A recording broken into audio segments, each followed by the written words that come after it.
رات کے 10 بجے ہیں۔ السلام علیکم، یہ ریڈیو پاکستان ہے۔ عبد القدیر سے خبریں سنیے۔ اہم خبروں کا خلاصہ۔ National command and operation centre نے آج اسلام آباد میں اپنے اجلاس میں کورونا وائرس کے تناظر میں رمضان المبارک کے لیے رہنما اصولوں پر عمل درآمد کا جائزہ لیا۔ صحت کے معاون خصوصی نے کہا ہے کہ وفاقی حکومت کورونا وائرس کے لیے مختص لیبارٹریز کی ٹیسٹنگ کی صلاحیت بڑھانے کے لیے صوبائی حکومتوں کے ساتھ مل کر کام کر رہی ہے۔ افغان مفاہمتی عمل کے لیے امریکہ کے خصوصی نمائندے نے کورونا وائرس سے نمٹنے کے لیے افغانستان میں انسانی بنیادوں پر جنگ بندی کے نفاذ پر زور دیا ہے۔ اور یونیسیف نے حکومتوں پر زور دیا ہے کہ وہ صحت کے ورکرز اور اداروں کو محفوظ رکھتے ہوئے حفاظتی ٹیکے لگانے کی خدمات جاری رکھے۔ گھبرائیں نہیں، احتیاط کیجیے، کورونا وائرس سے بچاؤ ممکن ہے۔ سردی اور نزلہ زکام کے مریضوں سے دور رہا جائے۔ کھانستے اور چھینکتے وقت منہ اور ناک کو ٹیشو یا رومال سے ڈھانپا جائے۔ ہاتھوں کو بار بار اچھے صابن سے دھویا جائے۔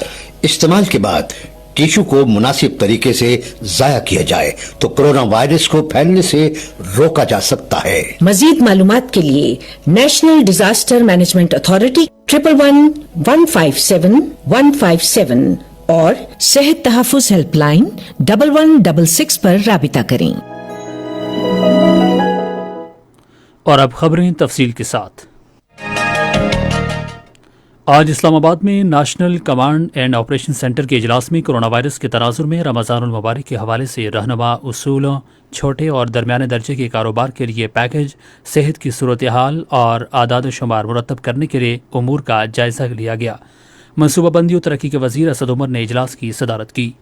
وزیر داخلہ اعجاز شاہ نے اجلاس سے خطاب کرتے ہوئے کہا کہ شہری علاقوں کی آبادی کو ان رہنما اصولوں پر عمل درآمد کرنے اور ماہ رمضان کے دوران کاروبار معمول کے مطابق نہ چلانے کے حوالے سے مسلسل آگاہی فراہم کرنے کی ضرورت ہے۔ انہوں نے کہا کہ دیہی علاقوں کی آبادی ان رہنما اصولوں پر عمل درآمد کر رہی ہے جو حوصلہ افزا بات ہے۔ انہوں نے کہا کہ خصوصاً ضلع اور یونین کونسل کی سطح پر عوامی تحفظ اور فلاح و بہبود کے لیے آگاہی پیدا کرنے میں سیاسی قیادت کا نہایت اہم کردار ہے۔ اس موقع پر منصوبہ بندی و ترقی کے وزیر اسد عمر نے کہا کہ رمضان المبارک کے حوالے سے ضابطۂ کار پر عوام کی عمل درآمد سے متعلق کل صبح سے آرا لی جائے گی۔ فورم نے صحت کی صورتحال اور کورونا وائرس کے حوالے سے مستقبل کے الہ عمل پر بھی غور کیا۔ صحت کے بارے میں وزیر اعظم کے خصوصی معاون ڈاکٹر ظفر مرزا نے کہا ہے کہ قدرتی آفات سے نمٹنے کا قومی ادارہ ملک بھر کے مختلف اسپتالوں میں فرنٹ لائن پر کام کرنے والے ڈاکٹرز اور معاون طب عملے کو جدید حفاظتی کٹس اور طبی ساز و سامان فراہم کر رہا ہے۔ آج شام اسلام آباد میں ایک نیوز بریفنگ کے دوران انہوں نے کہا کہ پنجاب میں 204 اسپتالوں، خیبر پختونخوا میں 100، سندھ میں 80، بلوچستان میں 4، اسلام آباد میں 11 اور آزاد کشمیر میں 8 اسپتالوں کو کئی مرتبہ حفاظتی آلات اور ساز و سامان مہیا کیا گیا ہے۔ انہوں نے کہا کہ وفاقی حکومت اور صوبائی حکومتیں مل کر ملک بھر میں کورونا وائرس کی تشخیص کے لیے مختلف لیبارٹریز کی ٹیسٹنگ کی گنجائش مزید بڑھانے پر مربوط انداز میں کام کر رہی ہیں۔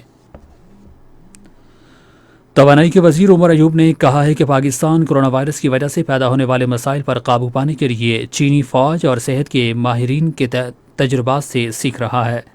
انہوں نے آج شام اسلام آباد میں صحافیوں سے گفتگو کرتے ہوئے کہا کہ چین پاکستان کا آزمودہ دوست ہے جس نے مشکل کی ہر گھڑی میں پاکستان کی مدد کی ہے۔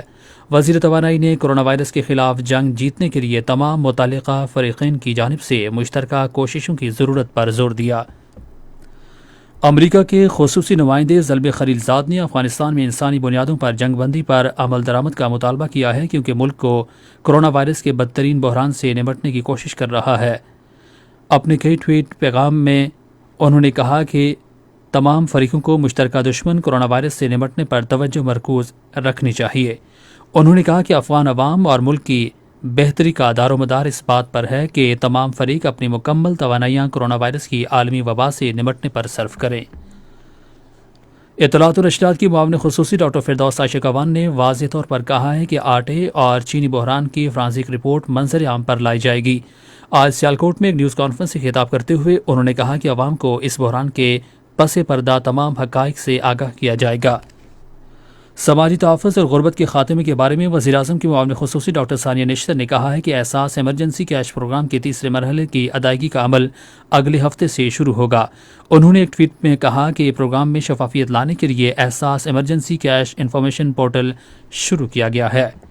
اور بچوں کے لیے اقوام متحدہ کے ادارے نے حکومتوں پر صحت کے ورکرز اور اداروں کو محفوظ رکھتے ہوئے حفاظتی ٹیکے لگانے کی خدمات جاری رکھنے کی ضرورت پر زور دیا ہے۔ بچوں کے لیے اقوام متحدہ کے ادارے نے حال ہی میں ایک رپورٹ میں کہا کہ رواں سال دنیا بھر میں لاکھوں بچے کورونا وائرس کی وبا سے پیدا ہونے والی رکاوٹ کے باعث زندگی بچانے والے ٹیکوں سے محروم رہنے کے باعث خطرے سے دوچار ہیں۔ اسی کے ساتھ خبریں ختم ہوئیں۔ مزید خبروں اور تجزیوں کے لیے آئیے ہماری ویب سائٹ پر، پتہ ہے radio.gov.pk، اور فیس بک کے link Radio Pakistan news official پر براہ راست ویڈیو اسٹریمنگ بھی ملاحظہ کیجیے۔